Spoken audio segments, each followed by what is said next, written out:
I want to introduce you Ludovic Cortés. Sorry for my pronunciation, it's wrong. And he have a talk about the Guix in the container age, system managing. Yeah, welcome. Thank you for the introduction.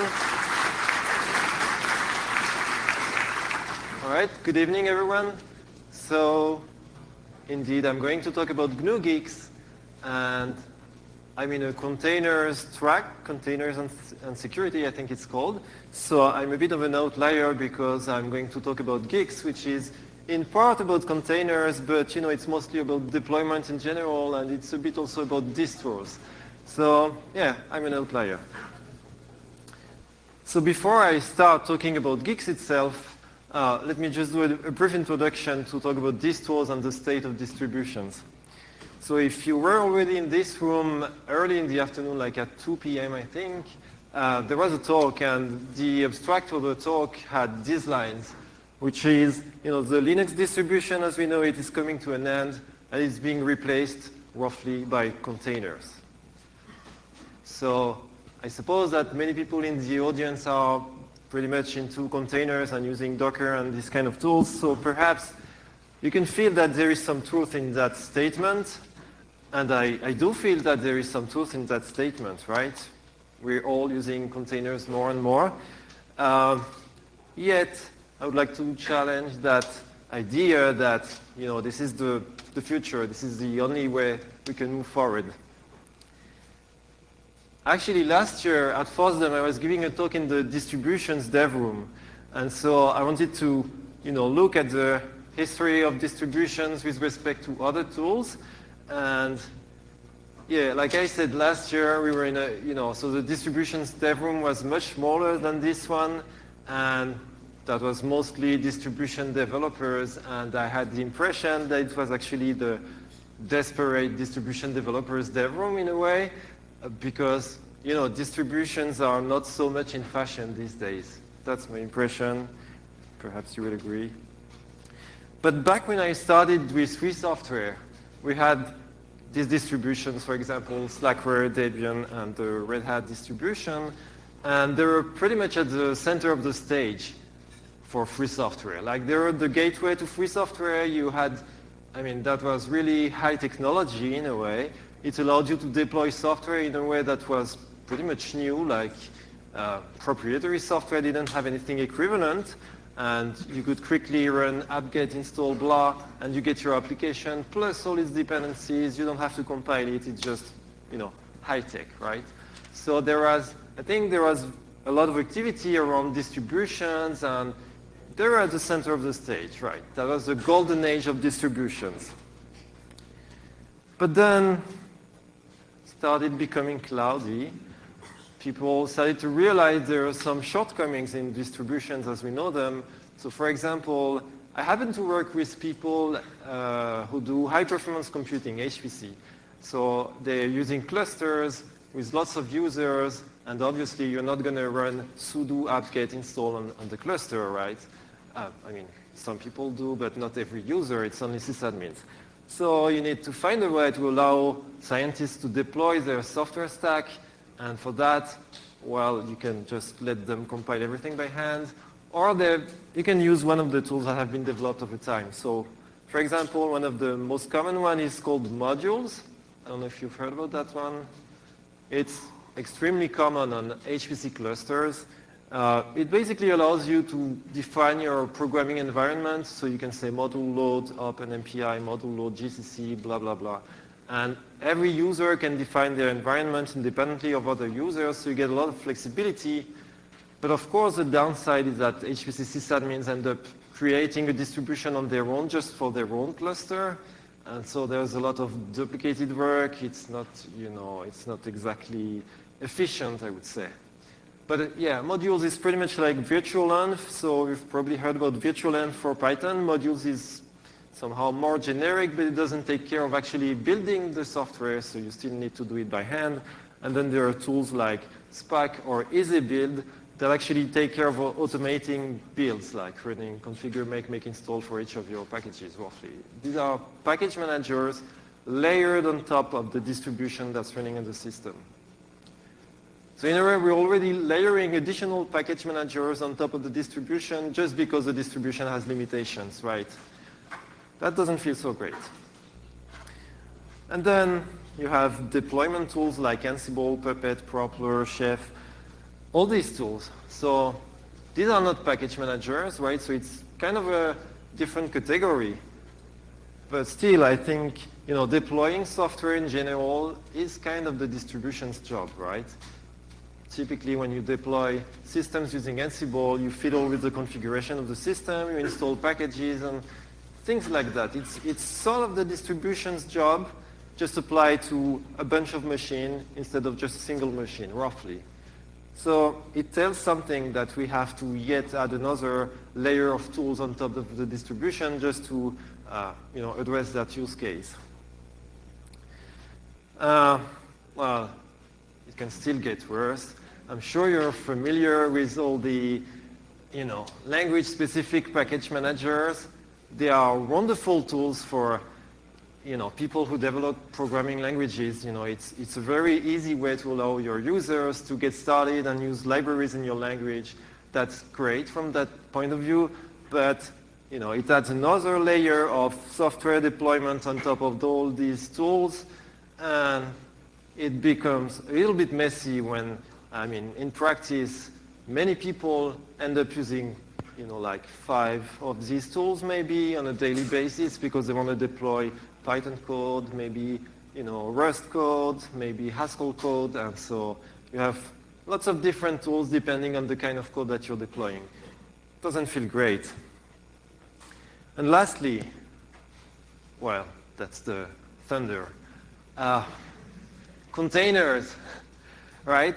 So it's become so complex to manage all these software stack that you need to have a way to say, all right, I'm just giving up. I managed to get something that works, right? I managed to get to a state that's actually usable. I have all my software installed for my application. This is perfect. I don't want to touch it anymore.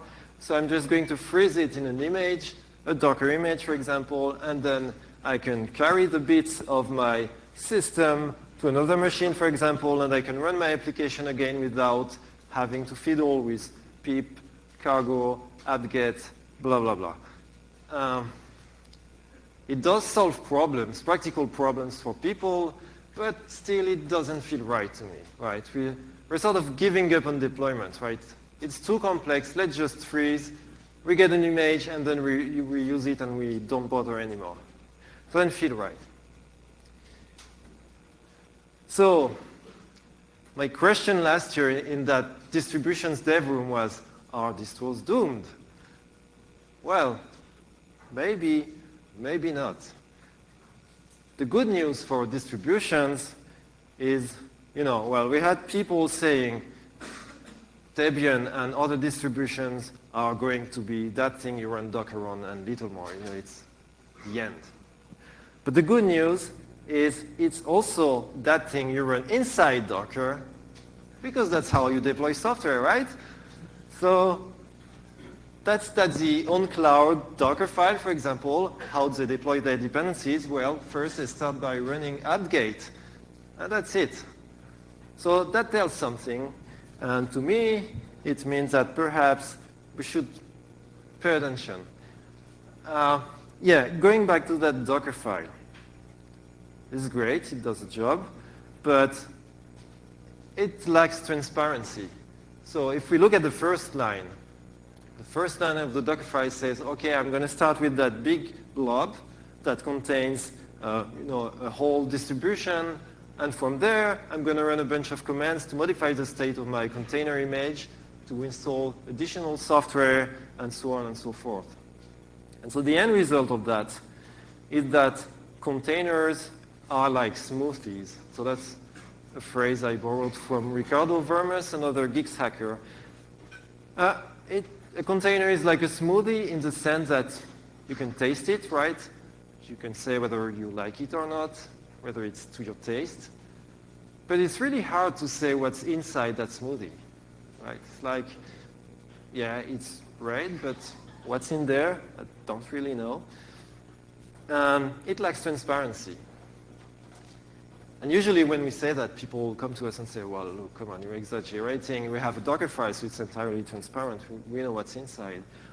Well, do we? I mean, if we go back to that Docker file, can someone really tell me what software packages are in there?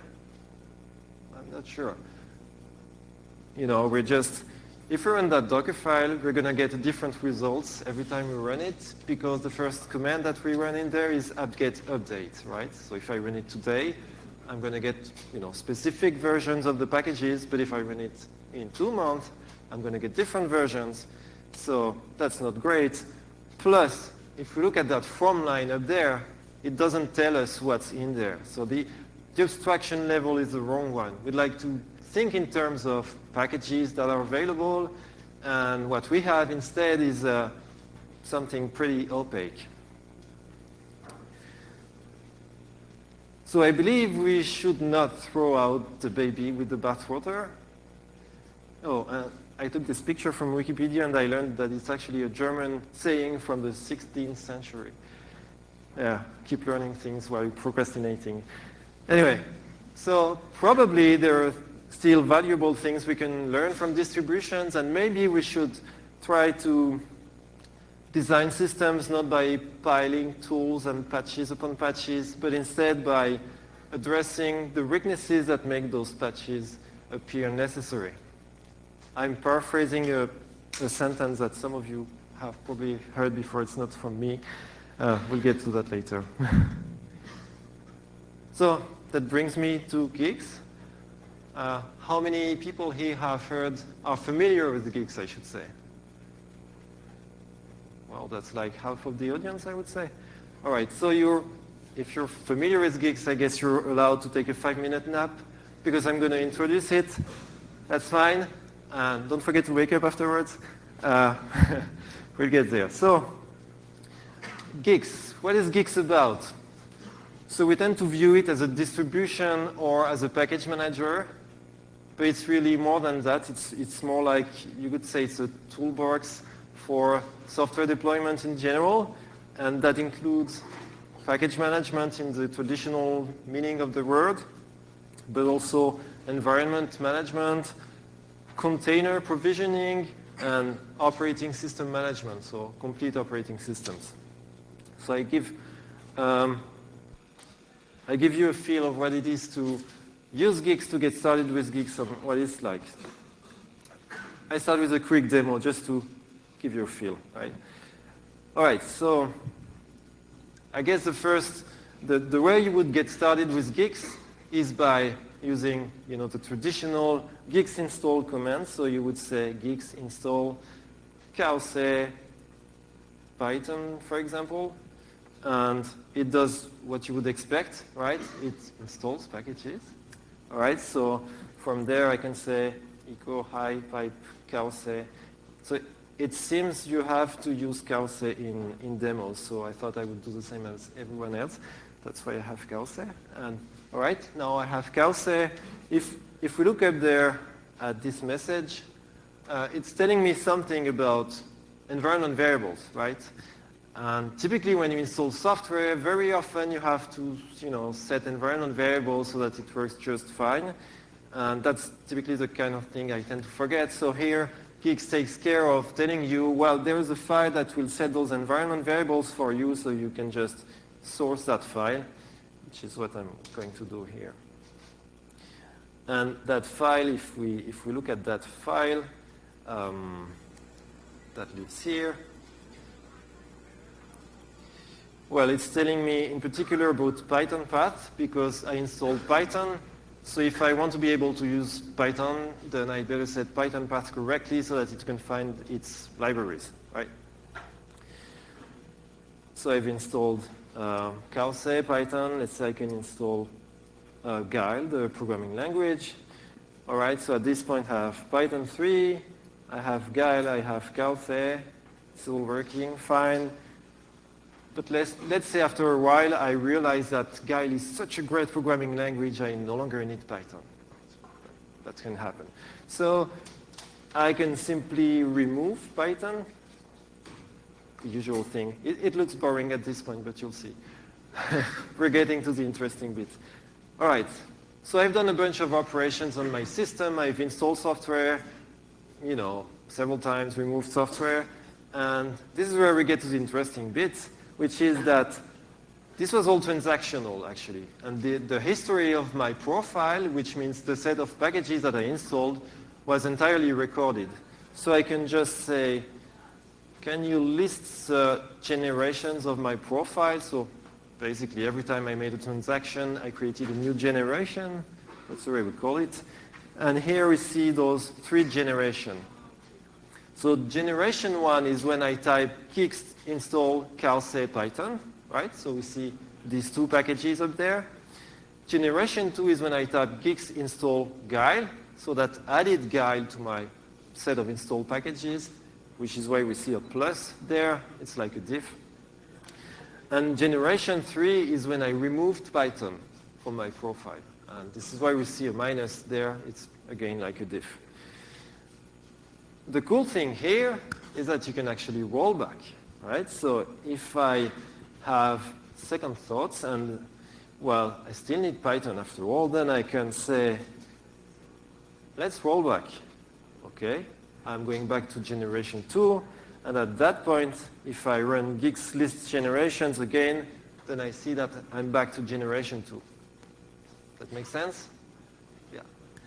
So to me, this is in itself a good enough reason to use Guix because as a user, it gives peace of mind. Like, you cannot break your system because if you run an upgrade just before your talk and something breaks, that's fine. You can just roll back, right? So that's cool.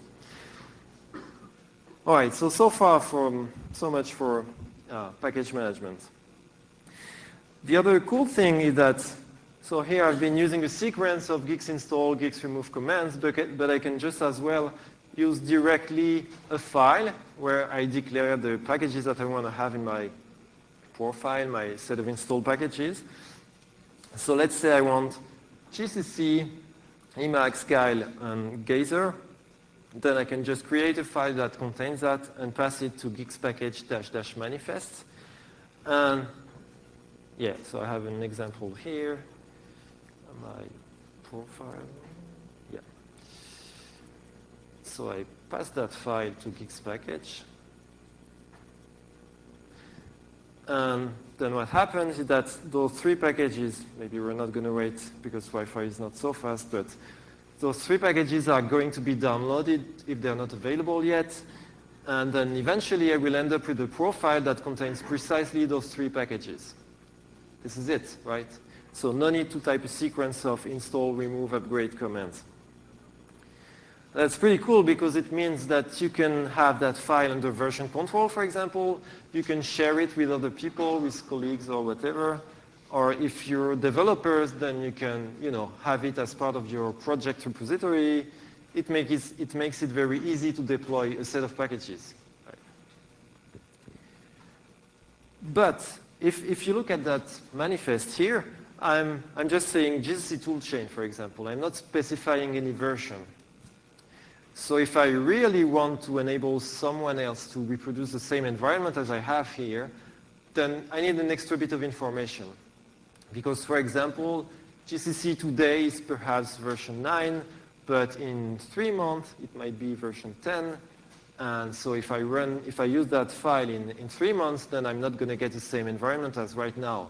I'm going to get a newer version of GCC. So how do we address that?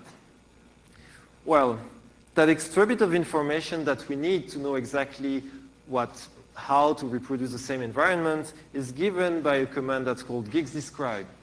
And so you've probably seen git describe before, and Guix describe is very similar. It just tells you which revision of Guix you're currently using. So I have a commit ID here, and with that information, I have Bob on his laptop running Guix describe that gives us a commit ID. And then I can have Alice on a completely different machine, maybe at a different point in time. And Alice can just say, Guix pull that commit, and then Guix package -- manifest. And then Alice will get exactly the same environment as Bob. Same versions, same packages, everything is the same. that's big deal in some cases. I mean, anytime you want to have precise reproducibility, and in particular in reproducible science, for example, people are very keen on that kind of feature. And so the summary that you can travel in space and time with Guix. It is pretty cool. It's so cool that someone ended up adding a time machine command. So we're very much into that spirit. So time machine does pretty much like pull followed by install in that case. So if I say time machine .commit install hello, then I'm installing the hello package from Guix at that commit, right? Make sense? Okay. So another way to use Guix is to set up development environments or one-off environments in general. So for example, if I want to use Python, well, I can type Guix install Python, blah, but I can also use that Guix environment command. And what it's going to do in this case is to set up a one-off environment that contains precisely those packages that I asked for, Python, NumPy, SciPy. Oh. So this is what it looks like. So the -- ad hoc option says I want precisely those packages, NumPy, and I'm going to run the Python 3 command directly in that environment. And so from there, if I do import NumPy, it works, right? So I have a shell where Python is available, NumPy is available, and Python path is set correctly so that Python can find NumPy. All right. And on top of that, you can actually say, for example, let's say I want core utils. I can add the -- container option. And what the -- container option does is the same as Guix environment, but in addition to that, it creates a container. So using the Linux unprivileged user namespace feature, a container that contains only the packages I asked for plus the current directory. So for example, if I do ls/home in there, there's not much in that directory, and my home is actually empty because it's not mapped from the outside of the container, right? So it's a very good way to get a very isolated environment where you can do your development and all that.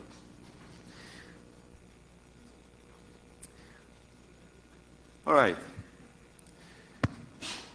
So I said I would talk a bit about containers, right?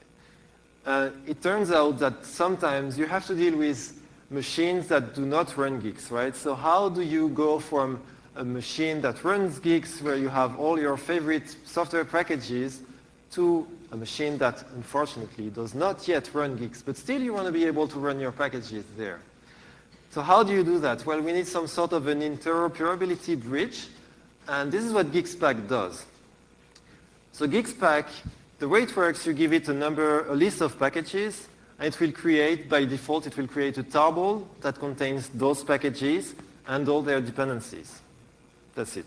So in this case, I'm getting a tarball that contains Python, NumPy, but also libc, because Python depends on libc, and perhaps a couple of other libraries. It becomes really cool when you add the -- relocatable option. So if you add that option, you get a tarball that contains, again, Python and NumPy, but in addition to that, Python, the Python executable is wrapped in a way that allows it to just run from anywhere.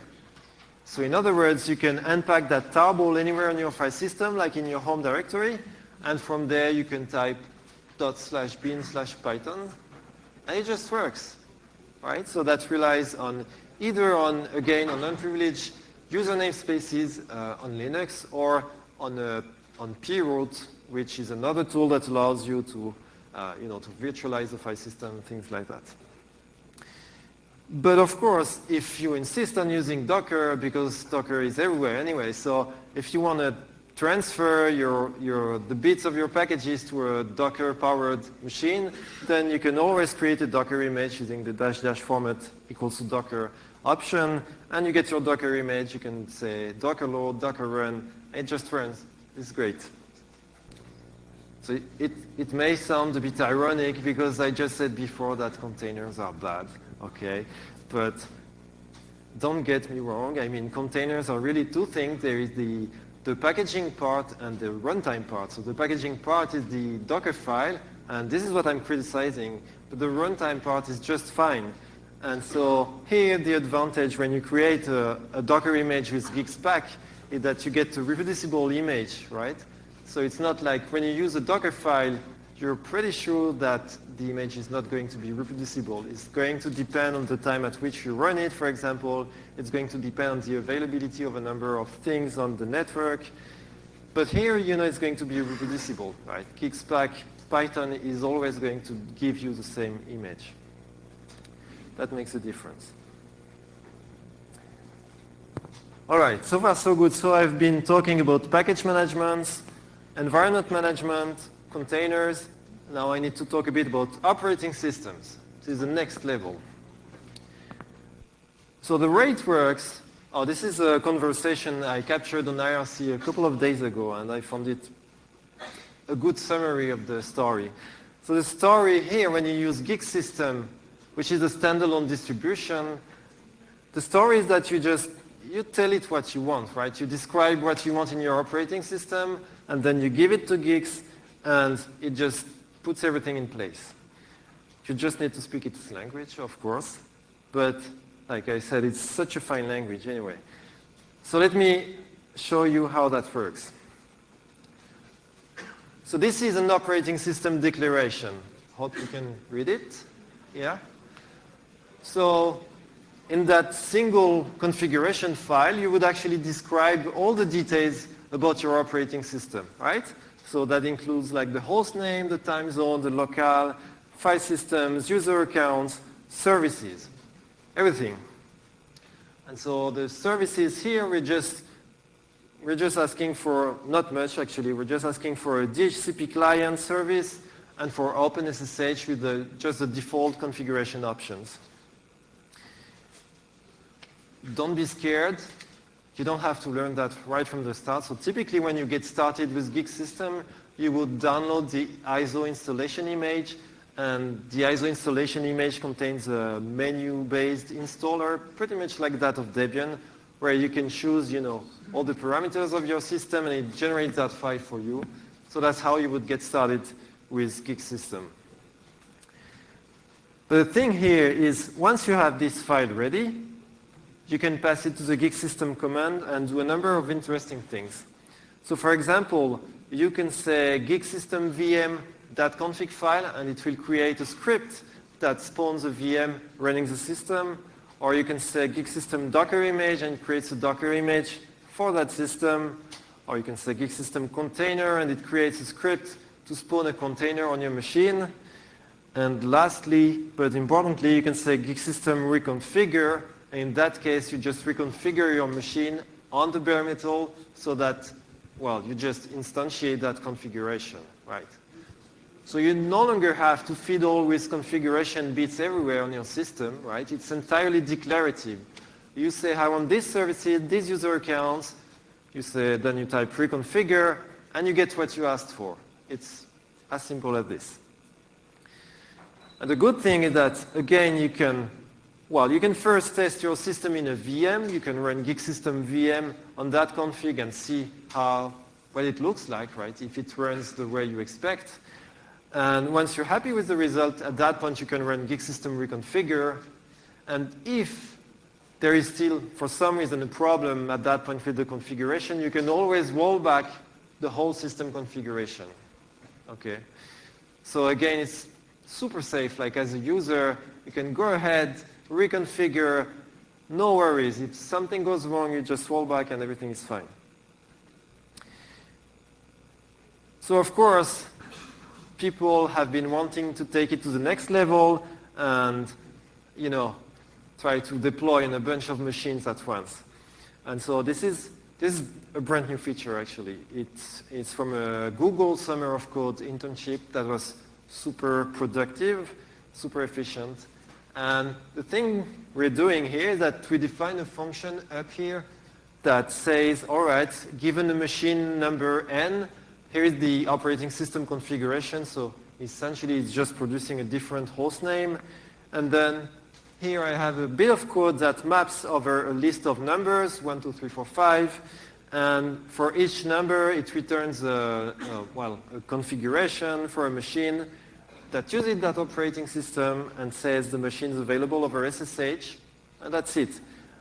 And if you pass that configuration file to the new Guix deploy command, then it will actually deploy the system on all these 5 machines over SSH, and that's it. And this is pretty cool, I think.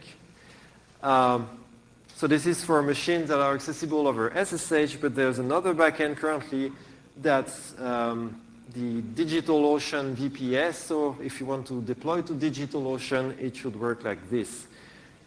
This is still very much better at this point, like we are aware of some shortcomings, but I think it paves the way to a very convenient way to deploy over a number of machines in a reproducible way.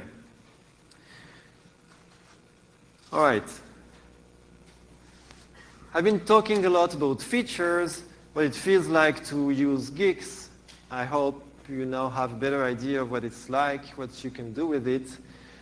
But I think it's also important to talk about other properties of Guix as a distribution. It turns out that Guix is very much about source code. So it's a GNU package, so it will come as no surprise if I tell you that we're concerned about making sure that users have the freedom to actually see what software they're running, for example, modify it easily, deploy it easily, and all that. And it turns out that Guix is pretty much a source-based distribution. So like I explained before, in practice, you get binary packages most of the time. That's what we're aiming for, because you don't want to wait for LibreOffice to build on your laptop, right? But Guix knows about the source code that leads to a given binary artifact.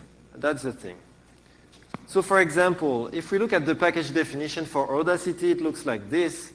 You have the usual pieces of metadata, and in particular, we have the GitHub Git repo URL, and we specify the commit that we want to build from. So far, so great. So far, so good. But I mean, if you've been following along, I told you about that wonderful time machine command before. This is great. But what if I go back to the future and somehow, for some reason, that Git repository disappeared in the meantime? We have a problem, right? We can no longer reproduce the binary package because we actually lost the source. And this is where software heritage comes in. So have you heard about software heritage? Yeah? All right. So software heritage is just an archive of source code. So they are trying to basically archive all the source code that's out there forever. That's the idea. And it comes in very handy for free software in general and for Guix and other distributions, because it means we can just fall back to software heritage whenever we want to access source code that has disappeared from its upstream location. And this is great. So we have tooling in Guix that allows us to verify whether a given repo is available in software heritage. And if it's not, we can say, all right, please archive this Git repo. And on top of that, there is ongoing work by NixOS people to provide additional information to software heritage so that we can make sure they archive every source table that our distributions, NixOS and Guix, refer to. So eventually, the goal is that for every package available in Guix and NixOS, well, software heritage will have the source code archive. So we'll be safe. That's one thing about source code. The other thing about source code is reproducible builds. You've probably heard about that effort that was started by Debian developers some 6 years ago, I think. It's a very important effort because the idea here is to make sure that we have a verifiable path from source code to binaries. And if we don't have that verifiable path, we're in troubles, because how can I make sure that the software I'm running on my laptop really corresponds to what it's supposed to correspond to, right? How can I make sure that my Emacs executable really comes from that Emacs tarball? And that's where reproducible builds come in. So this is crucial from a user freedom perspective, but also from a security perspective, obviously. So how do we do that in Guix? Well, here we're standing on the shoulders of Nix because we're using a functional approach, meaning that we consider each build process of a package as a pure function in the mathematical sense. So for example, if I take Emacs, we consider that the Emacs binary is the result of applying the function f to GTK, GCC, and all the dependencies of Emacs, right? Where f is roughly the function that runs configure, make install, at the high-level view. And then, of course, it's recursive, like GTK itself is the result of applying a function to a bunch of inputs, and so on and so forth. And so that's a great way to reason about reproducible builds, because in practice, when we build a package, like if I run Guix build hello, well, either I'm going to download a pre-built binary, or I'm going to build it locally in an isolated environment, chroot, separate namespaces, and so on and so forth. And because it's an isolated environment, it's a very good context to, to maximize the chances of having a reproducible build. It does not guarantee that the build is going to be reproducible, because, for instance, if that hello package is going to store a timestamp in the binary, then obviously it's not reproducible bit by bit, right? But it creates the condition that make it more likely that builds are reproducible. And so if we look at the result, well, the result of a build is stored in that directory GNU store, and it has the big hash that is the hash of all the dependencies, so it uniquely identifies this particular build. And if the build is already available in store, we're not going to build it again. And all this is nearly bit identical for everyone. Nearly, because when it's not bit identical, it means we have a bug like maybe timestamps are being stored somewhere. And so we want users to be able to take advantage of that property, and for that we have a Guix challenge command that allows users to say, well, I know of 2 different servers that provide pre-built binaries for Guix. I have ci.guix.gnu.org, which is the official build farm, and I have something.example.org. Can I really trust these 2 guys, right? Like, do they get the same build results as I do? I want to know. So if I run that command, I give the URLs of those servers, then it's going to report about discrepancies. So for example, here it's telling me that OpenSSL differs, like I have a local build that has a certain hash, but the build provided by ci.guix has a different hash, and the one by example.org has yet another hash. So there must be something wrong, right? Perhaps it's just a timestamp issue, but perhaps it's a Trojan horse. Right, so that needs investigation, and at this point you would run defaultscope or some kind of tool to see what the differences are. So far for reproducible builds, this is great, but then perhaps you've heard about that Reflections on Trusting Trust paper from 1983, I think. Well, in that paper, Ken Thompson shows that, in fact, it's possible to modify a compiler, like a C compiler, in a way that will allow it to insert backdoors in the programs it compiles. And in addition to that, it will allow it to insert, to reproduce itself in a way that is basically impossible to diagnose, right? It makes it impossible to see that the compiler itself is backdoor. That's a problem also. And in general, in Guix, we want to build everything from source, right? So we have that situation where every time we have just a binary and no source, that's a problem. And that's where bootstrappable builds come in. So it's sort of, you could see it as a continuation to reproducible builds in a way. But it's all about making sure we build everything from source. And if we go to the bottom of the dependency graph of packages in Guix, well, you'll find out that not long ago, at the bottom of the dependency graph, we had these 5 things. And these 5 things are just pre-built binaries that we built someday, some years ago, that contains GCC, glibc, lots of software. So it's like 250 megabytes of binary blobs that are unauditable. And it doesn't feel right, right? There could be a Trojan horse in there that replicates itself and we just don't see it. That's kind of a problem. So a bunch of crazy people, some of which standing in this room, decided to fix it. And what's the way to fix it? Well, you need to build everything from source, right? So you need to take this guy here, this GCC, and somehow find a way to get to build GCC from source. How do you do that? Well, it becomes a bit more complex, right? So we still have this GNU make build up there, but before we get to build GNU make, and before we get to build GCC itself, well, we first build a very simple C compiler that in turn can build a more complex C compiler, TinyCC, which in turn can build the first GCC and then a more complex GCC. That's roughly the story, but it means that we have smaller bootstrap blobs, binary blobs at the bottom of the graph. And so we went from 250 megabytes to 130 or 140 megabytes of binary blobs, which is already a great improvement, I think.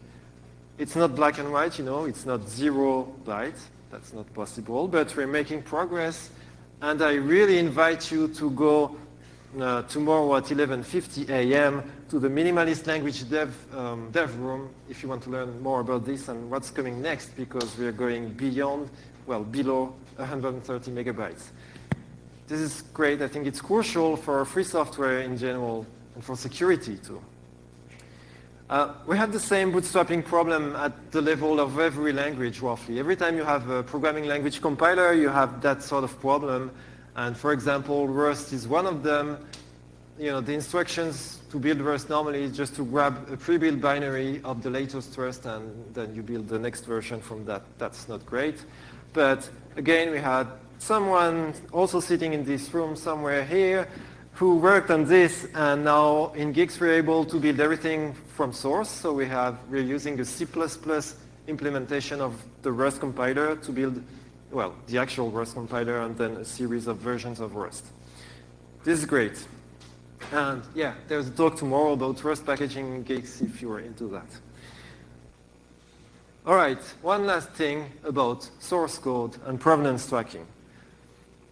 So like I said, we have a functional model where, in effect, when we deploy an operating system, we apply a function, Guix system build, to a configuration file, and the result of that is a working system.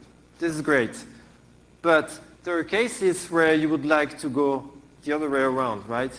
You would like to have the inverse function, like you have an already deployed system, and you would like to see how it was deployed, how you got to that binary artifact. How do you do that? Well, again, another new feature that was recently added. There's this Guix system describe command, and basically every time you instantiate your configuration with Guix system reconfigure, it would also store provenance information along with your system. And in particular, it would store the configuration file itself, as well as the commit that you use to, to reconfigure your system. And so from there, you can actually map your system, your binary artifact, back to source code. And this is, again, pretty cool, because then you can do things like bisecting your system. If, for example, a problem was introduced, you can say, all right, this was using that commit, whereas the previous generation, the one that worked, was using this commit, so I can, bisect the problem. I think that's really nice. I like that feature. All right, I think it's about time to wrap up. So, yeah, there are actually many topics I did not include in this talk. I'm already almost out of time. There are many things going on in Guix land. Like, there are many people doing crazy things. So, for example, if you're into embedded systems, you may be interested in going to the distributions dev room tomorrow at 11 a.m., right? So, I'm just giving you a great program in case you don't already have one. So yeah, distributions dev room is going to talk about cross-compiling a complete operating system with Guix so that you can build an image on a device, for a specific embedded device. I didn't really mention it much, but you've probably seen all these parentheses, and in fact, Guix relies heavily on embedded domain-specific languages in Guile scheme, and there's a lot to talk about that. And if you're into, if you want to learn about the programming language technology that's used behind that, and about Guile, there was a Guile 3 release just a couple of weeks ago, and it's great. You need to learn about it. You should go to the minimalist language dev room tomorrow at 11:30. And last, there's also ongoing work in HPC and reproducible science. I'm going to give a lightning talk about Guix Jupyter notebook integration tomorrow, and Ephraim Flashner is also going to give a talk about the use of containers in scientific workflows. All right, so join us now, share the parents. I invite you to install the thing. You can actually install Guix on top of your distribution, or you can choose to go for the one-through way of installing Guix System, the standalone distribution, but you really have the choice of using Guix on your own distribution and it's just an additional package manager, or going all the way to Guix System. And you can hack it, and you can also join us. We are offering a Now Twitchy internship, so if you want to join us, maybe now is a good time to get into free software to hack on really nice things, right? So just to sum up, we have Guix. It allows you to do package management, environment management at a virtual length, container provisioning with Guixpack, and operating system provisioning with Guix System and Guix Deploy. The takeaway message here is that we've all migrated over the last decade maybe to distributed version control systems, and we've learned to value what it brings us in terms of being able to have a track record of how we change our source code and being able to, to reference a specific point of time of our source code, right? We have commit IDs, we can be very precise about source code. I think reproducible deployment is a logical next step, and that's why I would encourage you to look into that technology. This is it. Yeah. Thank you.